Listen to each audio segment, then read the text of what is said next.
నిత్యమైన కృపతో నీకు వాత్సల్యము చూపుదును. యెషయా 54:8.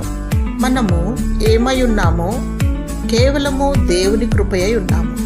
విశ్వాసము ద్వారా కృపచేతనే రక్షింపబడి ఉన్నాం.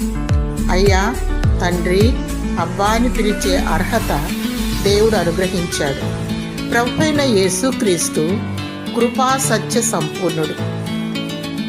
నీకు కృప వెంబడి కృపను అనుగ్రహించును. నీ పట్ల దేవుని కృప అధికమవును. లోకానికి వేరై దేవుని కొరకు పరిశుద్ధత కలిగి పునరుద్ధాన రాకడ కొరకు సిద్ధపడుతూ ఉండాలి. అనాది కాల సంకల్పము చొప్పున జగత్పునాది వేయబడక ముందే దేవుడు నిన్ను ఏర్పరచుకున్నాడని ఎరిగి బహునిష్టగా దేవునికి ఇష్టంగా జీవించాలి. అధైర్యపడకు, నీవు ఒంటరి వాడివి కావు. నీ పక్షాన దేవుడున్నాడు. నిన్ను అనాథగా విడువడు. శాశ్వతమైన ప్రేమతో నిన్ను ప్రేమించుచున్నాడు. దేవుడు తన వాత్సల్యమును, కృపను చూపుచున్నాడు. ఆయన నీ పట్ల ఆయన ఒక్కరే నమ్మదగిన దేవుడు. తన వాగ్దానమును నీ పట్ల నెరవేర్చును.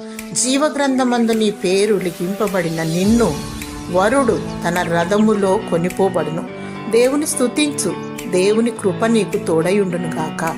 ఆమేన్.